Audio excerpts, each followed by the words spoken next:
денешниот дневник на ТВМ ке гледате. Ке се реконструира нефрологија во Струга.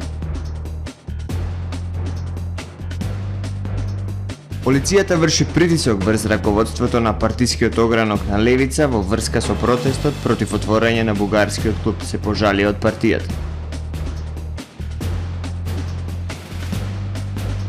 Да се повлечат сите точки за легализација на дивоградби на крајбрежјето и на Галичица, бараат екологистите.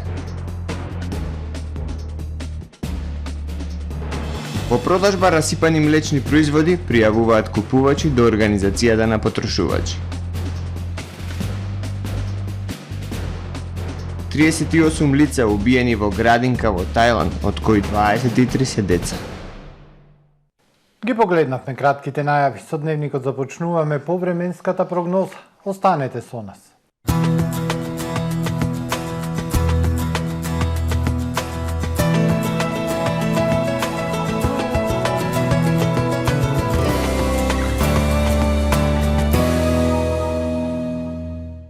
Во Охрид денес студено утро, во текот на денот времето претежно сончево со локална облачност, ветровито и свежо. Максималната дневна температура 19 степени.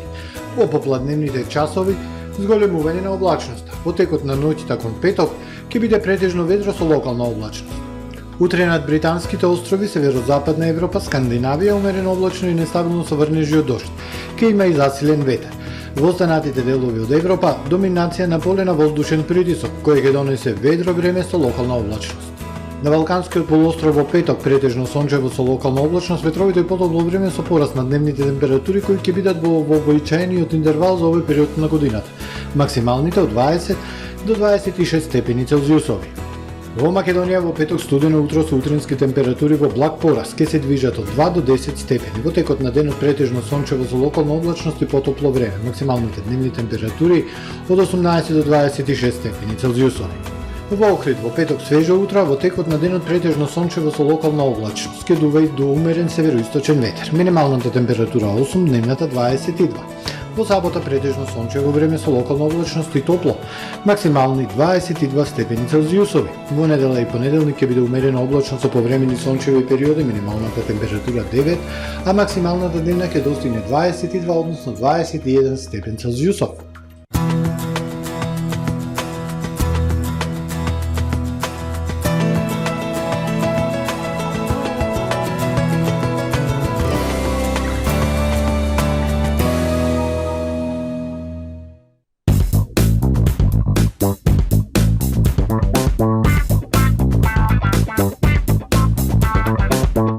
Добре дојдовте во светот на Кармен Бау Центар.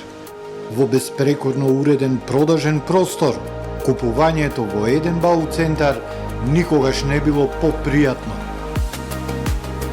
Со гордост ви го представуваме нашиот шоурум Мараци, со најголем избор на плочки од Мараци и санитарија од светски познатите брендови Грое, Колпасан, Идеал Стандард, Рока, Унитас. На располагање ви е нашиот архитект, кој ќе ви помогне во осмислување на вашиот проект. Располагаме со најбогатата палета на ламинат во државава. Одберете од 100 различни дизајни на Swiss Chrono. Покрај стандардниот избор на фасадните системи Knauf и Бекамент, ви нудиме богат избор на професионален алат на реномираните производители Bosch и Divol. Кармен Бау Центар на улица Железничка.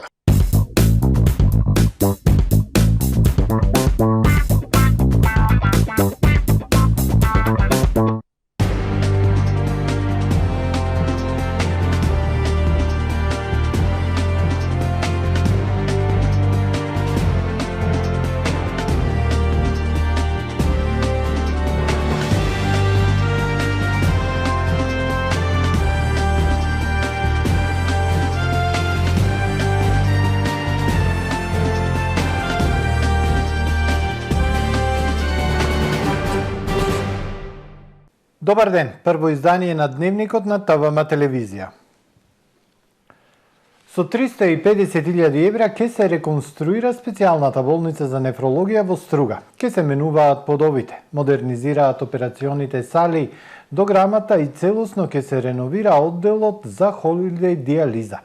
Според проектот, болницата ќе добие и фотоволтаици и централен довод за кислород. Ке се реконструира специјалната болница за нефрологија во Струга. Објектот е изграден во 1984 година, а изминативе 4 децении немало поголеми градежни зафати, реконструиран е само покривот. Потребни се поголеми инвестиции за подобрување на условите, зашто се добиени 350.000 евра од швајцарската амбасада. Според проектот, болницата ќе добие и фотоволтаици и централно снабдување со кислород. Во моментов го добивме проектот од Швајцарска амбасада и Министерство за локална самоуправа на Република Северна Македонија околу 350.000 евра за реконструкција на овој дел од болницата и комплетно реновирање на делот од холидеј диализа Рибарска куќа, кој што е исто така преку летните месеци, 4 месеци работи, биме на тој начин комплетно реновирање на дограма онаму каде што немаме сменето, подови, операциони сали. Во специјализираната болница за нефролошки заболувања Струга недостига и медицински персонал. Нема доволно медицински сестри, болничари и хигиеничари. Значи, недостасуваат хигиеничарки, недостасуваат дел од медицински персонал, медицински сестри, болничари. Меѓутоа, хигиената треба да се подобри и се надевам дека ќе биде подобро. Па најмногу заради одлив на возраст, односно пензија, и тоа малку споро оди вработувањето, инаку се надевам дека Министерството за здравство ги знае овие проблеми. Очекуваме во најбрзо време да се објави оглас за вработување на нови 6 медицински сестри. Во Струшката болница за нефрологија има доволно лекари специјалисти и субспецијалисти, а обновени се и сите апарати за диализа. Полицијата врши притисок врз раководството на локалниот огранок на Левица во врска со најавениот протест против отворањето на бугарскиот клуб Цар Борис III. Се пожалија денес од политичката партија Левица.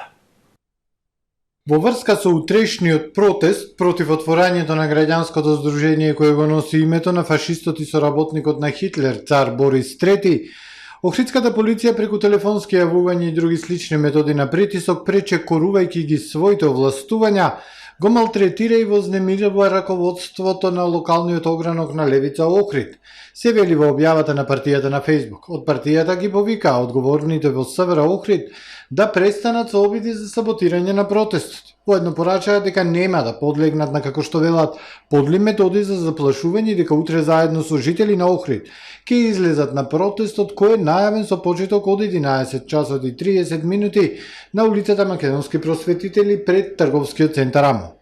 Левица, до основното јавно обвинителство Охрид вчера, поднесе иницијатива за забрана за работа на ново отвореното здружение Цар Борис III во Охрид.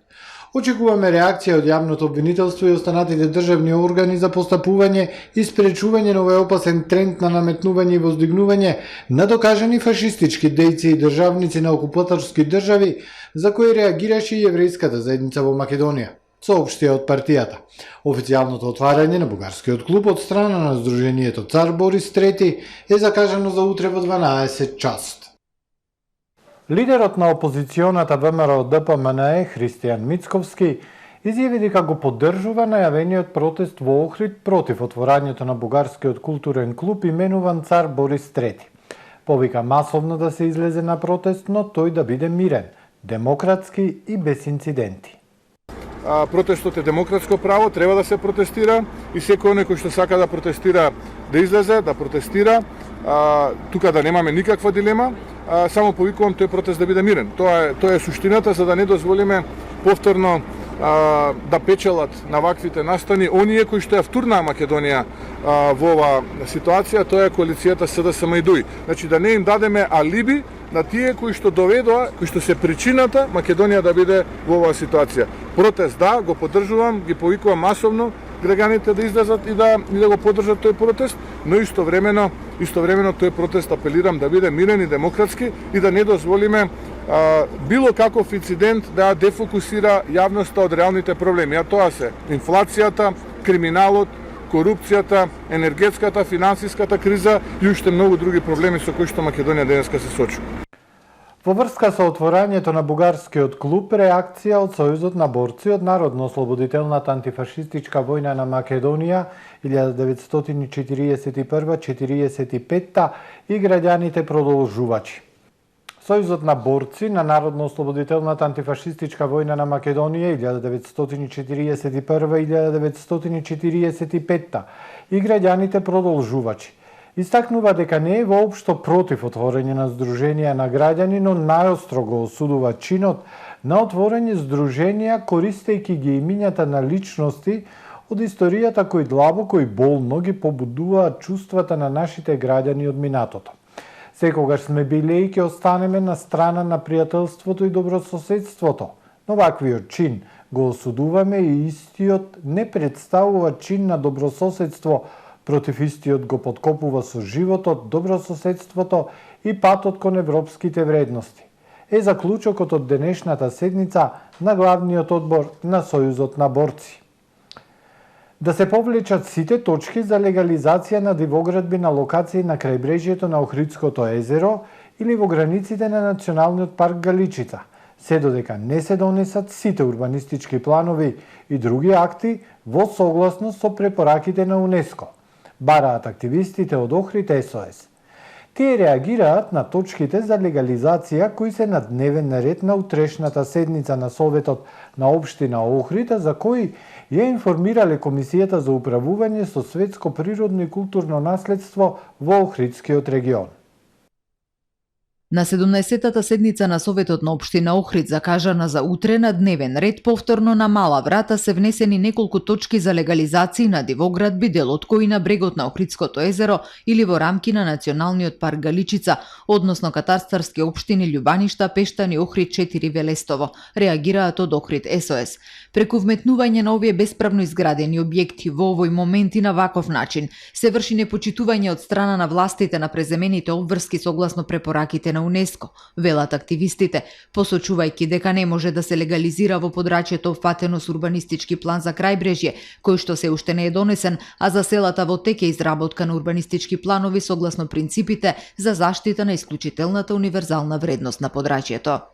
Бараме да се повлечат сите точки за утврдување потреба од донесување урбанистичко-планска документација со цел вклопување на бесправно изграден објект, а кои се однесуваат на локации на крајбрежјето на Охридското езеро или во границите на Националниот парк Галичица, се додека не се донесат сите урбанистички планови и други акти во согласно со препораките на УНЕСКО. Доколку се вистински посветени и кооперативни, градските административци треба да постапуваат поинаку, а не вака лицемерно, додека се чека исполнување на одредени препораки или стандарди да вметнуваат вакви точки. Во однос на планираните легализации на брегот на езерото и во Галичица, екологистите побарали информација од Министерството за животна средина и просторно планирање дали од нивна страна е дадено мислење за локациите. Според она што го добиле како одговор, велат дека од 5 катастарски парцели во Љубаништа, Пештани, Велестово и 2 во Андон Дуков, за 2 мислењата се застарени, а за една легализација воопшто не е ни побарано мислење согласно закон. Застарените мислења се од 2013 кога не постоја препораките на УНЕСКО, односно 2018 година, кога државата се уште не ги имаше уважено препораките. Државата е сега обврзана да постапи согласно препораките на реактивните мисии следствено одлуките на Комитетот на УНЕСКО од 2019 и 2021 година. Државата има обврска да преземе итни мерки да го запре урбаното дивење во Охридскиот регион и да спречи криминална урбанизација, но го прави токму спротивното, велат активистите. Парцелите во најголем дел се државно земјиште. Според податоците достапни во Агенцијата за катастар, се отуѓува државно земјиште без јавни расправи или транспарентен процес, без консултации со стручна јавност, само со гласање на општинските советници. На удар се природното и културното наследство на регионот, но се чини тоа на советниците не им пречи, само слепо ги гласаат точките на дневен ред, велат од Охрид СОС. Прашуваме општина Охрид кому треба да му се даде на подарок атрактивното државно земјиште на Андон Дуков, кому брегот на Охридското езеро треба да му стане приватен посет. Владата, предводена од Никола Груевски, не успеа да го продаде Андон Дуков, но изгледа неговите сопартијци во општинската администрација се истакнуваат со уште поголем недостиг на интегритет. Предходен обид за легализација на истата катастарска парцела имаше и пред неколку години, кога мнозинството во Советот и градоначалникот беа од СДСМ. Од Охрид СОС ја информирале Комисијата за управување со светското природно и културно наследство на Охридскиот регион и побарале на денешната седница овие предлог легализации на брегот на Охридското езеро и во границите на Националниот парк Галичица да се разгледаат како вонредна точка. До Охридската организација на потрошувачи стигнуваат поплаки за расипани млечни производи.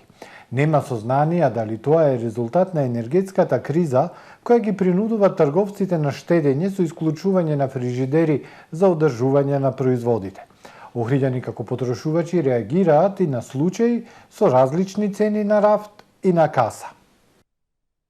Расипани млечни производи пријавуваат охриѓани до организацијата на потрошувачи. Во последно време се актуелни вакви пријави на кои охридските потрошувачи поднесуваат поплаки до нас, информирава Ангел Спировски од организацијата на потрошувачи. Купувачите се непријатно изненадени од муфлосаните или замирисани млечни производи кои имаат валиден рок на трајност, а не се употребливи. Граѓаните коментираат дека забележуваат некои фрижидери се исклучуваат од струја во вечерните часови. Спировски нема одговор дали расипаните артикли се резултат на такви појави во трговијата. Дали е тоа на исклучување на фрижидери или нешто друго, не можам точно да кажам. Едноставно се дешава и луѓето да го купат производот, па после се вика, ајде, за едно јогурче треба да се враќам и се доведуваат потрошувачите во нека непријатна ситуација. За сега потрошувачите не пријавиле месни, кондиторски или други производи со лош квалитет. Затоа пак охриѓани како и останатите потрошувачи во земјава се соочуваат со друга појава. Производите во маркетите најчесто им се наплаќаат по различна цена од истакнатата на рафтовите. Исто така имаме добиено и поплаки за цени. Знаете, пошто сега има промена на цени секојдневно, да речам. Една цена на рафт, друга цена на каса. Се дешава и тоа. И реагираат потрошувачите на цените. Значи не се правилно информирани. Охридската организација на потрошувачите во секојдневен контакт со надлежните инспекцијски служби советуваат потрошувачите да ги заменат производите. Поплаките од граѓаните за цените ги проследуваат до пазарните инспектори, а забелешките за лошиот квалитет на прехранбените артикли ги пренесуваат до инспекторите за храна и ветеринарство. Во продолжение вестите од светот. Најмалку 15 лица загинаа кога брод со мигранти потона во близина на брег на островот Лесбос, соопшти грчката крајбрежна стража. Според извештаите, 5 ја преживеале несреќата, а спасувачката операција е се уште во тек. Гумен чамец во кој се превезувале 40 мигранти потонал поради силен ветар. Неколку часа претходно властите известија дека едрелица со околу 95 луѓе потонала кај островот Китера недалеку од Пелопонес. Некои од преживеаните успеале да допливаат до брегот, а во акцијата на пожарникарите и полициските служби на бродовите во околината спасени се 80 лица. Надлежните изјавија и дека десетина лица се водат како исчезнати, а не е соопштена националноста на патниците од едрилицата. Лесбос во Егејско море заедно со другите грчки острови во близина на западниот брег на Турција е една од главните порти за мигрантите кон Европа. Најмалку 30 лица се убиени во пукотници во североисточната тајландска провинција, соопшти полиција, а пренесе Reuters. Според полицијата, меѓу загинатите има деца и возрастни. Според последните информации на тајландските медиуми, наводниот напаѓач е поранешен полицаец кој исто така ги убил сопругата и детето, а потоа се самоубил. Тајландската влада објави дека инцидентот се случил во дневен центар во Нонг Буа Лампу. Вооружена група упаднала во градско собрание на Сан Мигел Тотолапан. Во оружениот напад убиени се 18 лица, а двајца се повредени, соопшти мексиканската полиција. Меѓу жртвите и градоначалникот Конрадо Мендоза и неговиот татко, поранешен градоначалник. Сан Мигел Тотолапан се наоѓа во регионот Тиера Калиенте, западно Мексико, каде наркокартелите се борат за превлас. Жителите на Сан Мигел Тотолапан гневни од киднапирањето од локалната банда Лос Текилерос во 2016 година. Ја киднапираа мајката на водачот на бандата за да обезбедат ослободување на други 3 лица. Во нападот на украинскиот град Запорожје загинати се 2 жени, а најмалку 5 лица се уште се под урнатините. Удутринава откако се случил нападот, многу луѓе се спасени, како и едно 3-годишно девојче кое е хоспитализирано. Градоначалникот на Запорожје, Анатоли Курте, во објава на Телеграм напиша дека 8 лица се хоспитализирани. Руските сили утринава истрелаа 7 проектили врз украинскиот град Запорожје. Рускиот председател Путин вчера потпиша декрет со кој се наложува на руската влада формално да ја преземе контролата врз украинската нуклеарна централа Запорожје и да ја претвори во федерална собственост. Нуклеарната централа најголема во Европа е под контрола на руските сили, но досега таму работеше украински персонал. Москва и Киев веќе неколку месеци меѓусебно се обвинуваат за бомбашките напади во близина на електраната, а со тоа расте и стравот од повторување на катастрофата која се случи во Чернобил во 1986 година. Ова е се во првиот дневник на ТВМ. Ви благодарам за довербата, пријатно.